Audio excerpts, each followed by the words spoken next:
I'd like to show you the all-purpose printable games and utilities that I've created in Google Sheets to align with the UFLI material.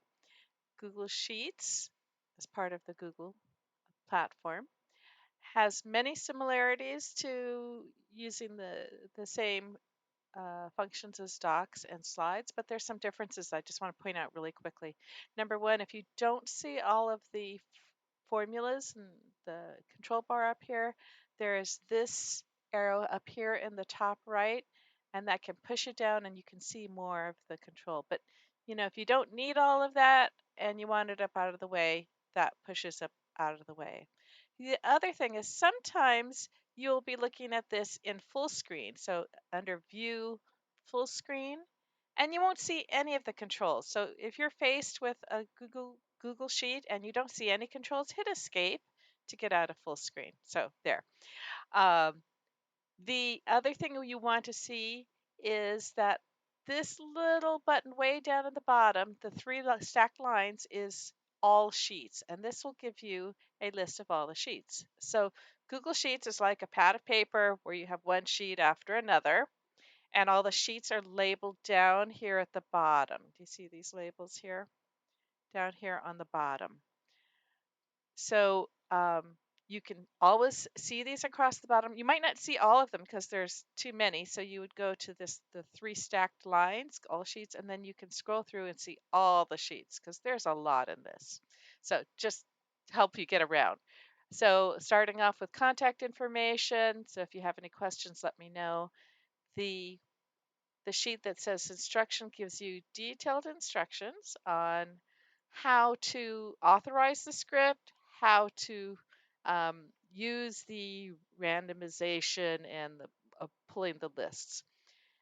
There's a tab called How to Play, and that's just instructions to play each of the games.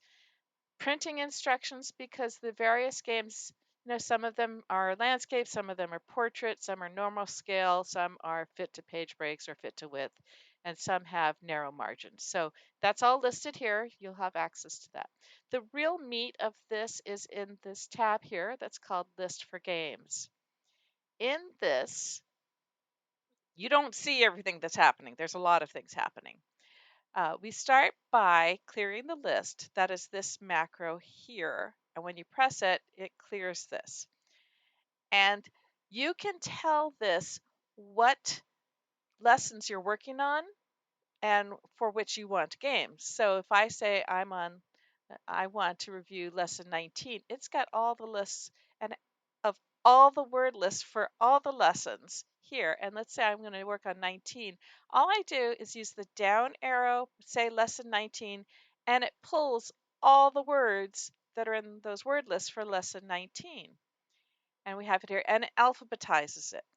And these marks here say that you want to fill up to here, up to this line for the bingo game, or you want to fill up to here for most of the other games.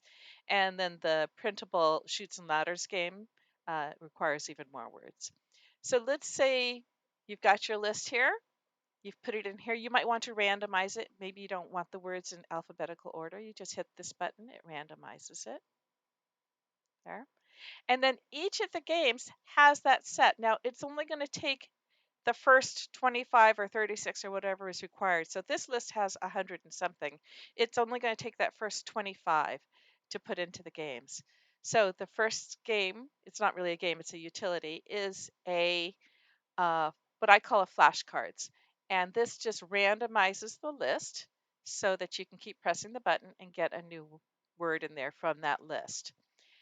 This is here as a mask to help you cover and reveal if your kids get stuck on, saying the sounds out of order or doing wacky things, to bring their focus to a portion of the word and reveal it, which is really helpful for longer words and continuous blending.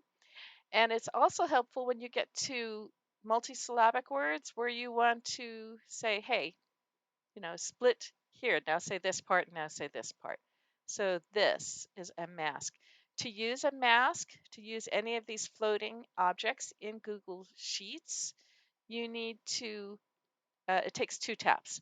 So you tap it once to get the blue line around it and the white hand.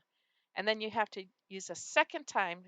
The hand will grab the object to move it. Okay, but it does take two taps. Um, Almost like Google Slides, but it's more distinct. One tap to get the white hand, you have to have the white hand, another tap to move and grab.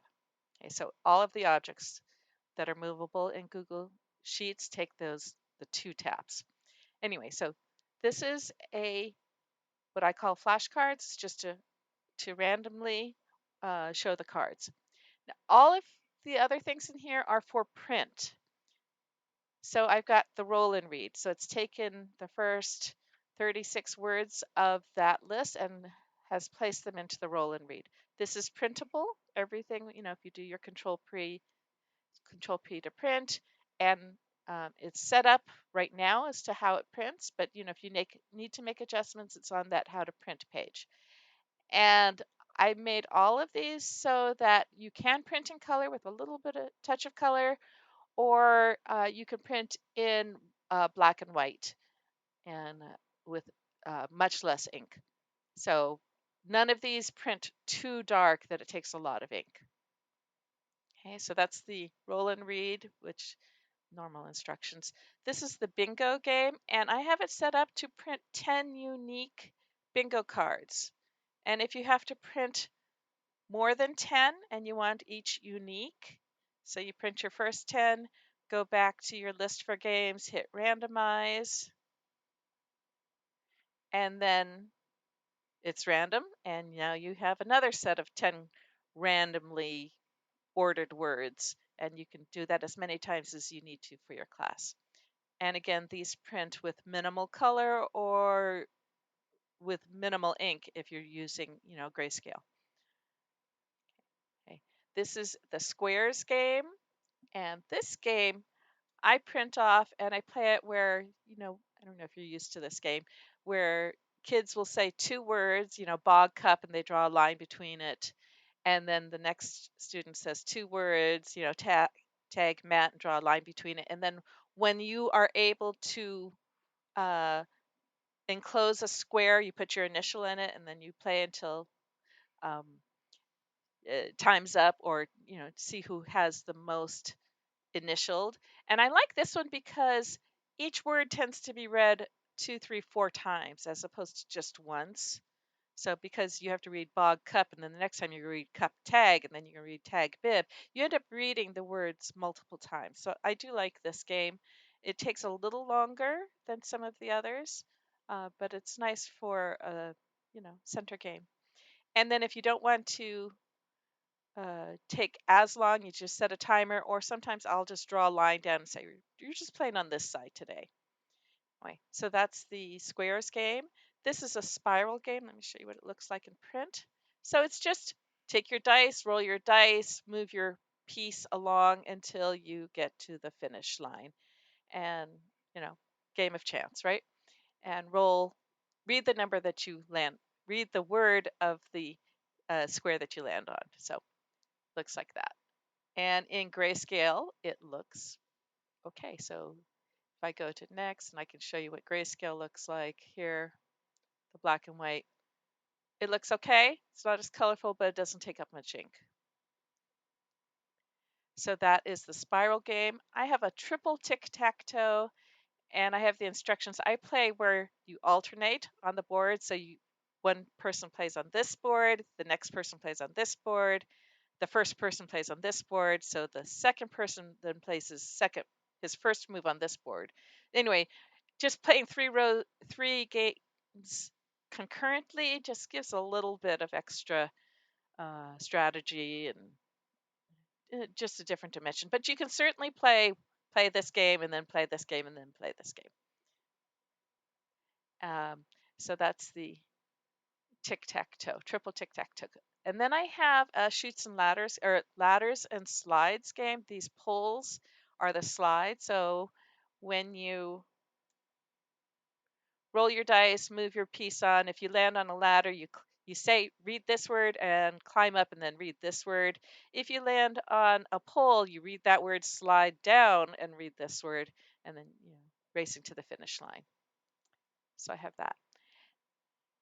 Cancel. And then I have cards. I have two-sided cards. So those words populate these cards, and you can print them two-sided and cut them up and use them as cards to use for other printable games, which I'll show you. So I have two-sided cards. I have it where you just have one-sided cards if you don't want to print double-sided. I have large cards. So these print 4 to a page, and this is great for if you're putting them up in a display, if you're doing a word display. So this is that 4 to a page size. I have handwriting practice sheets here. Now, Google Sheets is a little wonky that I can't have the lines and the words at the same time. So I have it this way. If you can just see this, and if you want your student to practice writing the words here, I have it this here where the lines are here as reference, but the lines actually exist as this. It's a floating piece uh, because I can't get it to work properly otherwise. But if I do this, it works. And to print this, you would hit print, and the piece is there, so you can print the lines with the words. So there aren't very many decent handwriting fonts in the Google environment, and you can't load, there are other good handwriting fonts, but you can't load them into Google. But the Comic Sans works pretty well. There's one called Deca, but you have to, where's my Deca? You have to, Deca.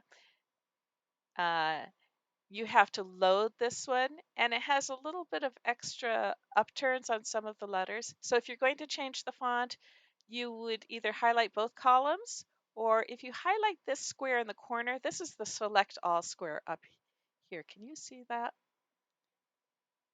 Let me move this over. This square up right in here is the select all square. So right between the A and the 1, that square here is a select all. You do that and you can hit change your font there. So if I want deck there. And you can see it looks pretty decent as a handwriting font, except it has upturns on the T's. Okay. So Comic Sans looks pretty good. So that's the handwriting. And then after that, I have all the lessons. So this is just a reference as to what's covered in each lesson. And then all of these are all the word lists from all the lessons listed down here. And if you want to just go and grab this list to use it for something, you certainly can. So all the word lists, all the lessons, over 5,500 words, they're all here in these lesson numbered tabs. The other thing I want to show you, if I come back here and go to my list for games, that's the brains of it, is you can include up to 3 lessons or components here. So for instance, let's say I'm doing lesson 12. There, sorry, first of all, I should clear. And then I go and I say I want to do lesson 12. Use the down arrow and say 12. It's only got this many words. And I say, well, I also want to do the for heart words for 11 and the heart words for 9. It's just a couple of words, right? There. I can add that on. That's not enough to fill out the games. So what you would do is you'd select this by clicking over, dragging it to select the whole thing so it's highlighted. First you would randomize, select, copy, Control C to copy, Control V to paste, and you would just paste that list in a couple of times until you have enough words. So like that's enough for the bingo. I'm going to have to paste it one more time to have enough for most of the games. So just copy and paste that list however many times you need to fill out the game. So now that list, including those two hard words, uh, are here in this game and in this game and in this game. It populates all the games by changing the list. So important things to remember: never use Control X to take anything from here because that will mess up the formulas. You can clear this and you can put in the list here. If you want to put in your own list, let's say I want to practice all the hard words here, and I've listed them here. I want to practice, let's say I'm up to lesson 35. I'm going to practice all the hard words up to through 35. I can Control C to copy that list and come in here and paste it.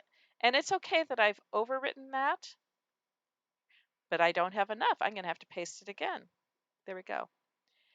And I can randomize it. I can do whatever I want. But I can copy the list and put it in here. I can copy in a list of vocabulary from another program and stick it in here and use that list to populate the games. But the lessons are preset that you can use these uh, down arrows here to select the lesson to put it in. But you can certainly copy and paste it in. When you're done and you want to use it again, you're going to hit your clear list and then set it up. This clear list sets up all the formulas that you need to then grab and put the words in. So you want to do that. The other portion of the game packet you will find on the page that says how to play down here. After the list of the games that are on the sheet, it's this one that says printable game boards.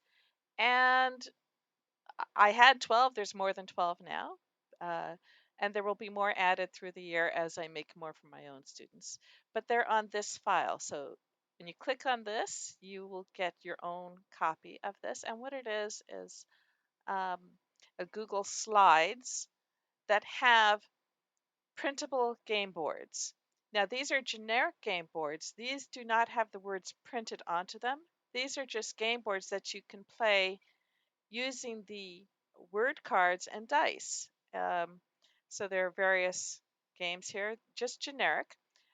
This one here is editable, so you can copy this and edit it, change the colors, change the words, but um, just go in and change the fill.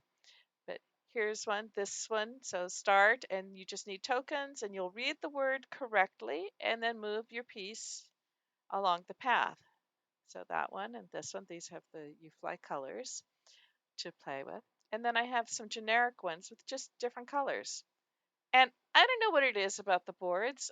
I printed up in another color, and the kids are like, "Oh, you've got a new game. Let's play that one." It's like, it's the same thing. It's just different colors, but kids like it. So, and then I have one of the same pattern, just without any colors in case you have to print without colors.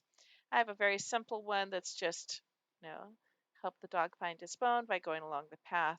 And I show how the same boards, by putting different backgrounds, you have a very different looking game, and I will name them differently.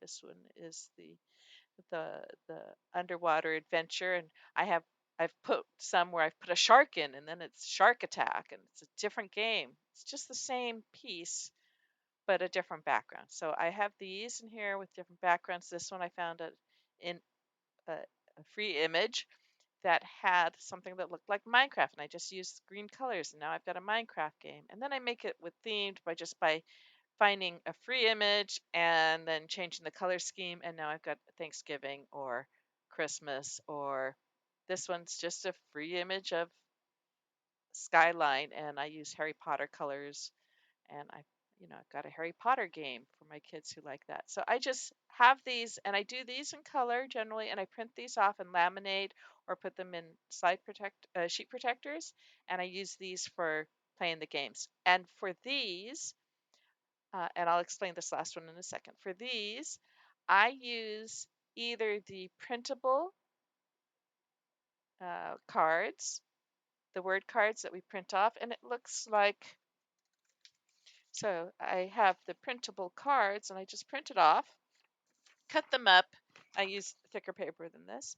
And then these become our cards, and we just flip the card over, read the word, and then roll the dice and move on the board.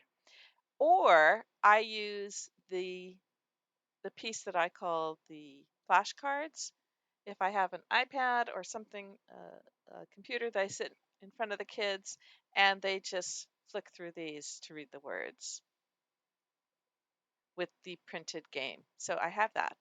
The the other one that's a little confusing, but my kids really like, is this one. It's a pathway game, and when you read the word, you roll the dice and you get to place your piece anywhere on the board with the same number as the die. And the objective is to make a path from that connects a dark blue to a dark blue. It go anywhere connecting the pieces, but you can't monopolize these. You can only connect one on either side, on each side, and you want to do it faster than the your opponent making his line. And it's similar to the game where they you cross each other. That's a more strategic game, but for the younger kids, just both of you going left to right or right to left, somehow making a horizontal line works well. And again, it's just a generic to be used with the word cards or with the flashcards. So all of these are here. There are 8, 17 minus 1, 16. And through the year, I just make another image and we'll stick it in. But it's so easy to do. You could do it your own. I just have to be careful that I'm trying to collect free images to put in the backgrounds. So I hope that gives you more options. So I hope that's helpful. And if you have any questions, please let me know.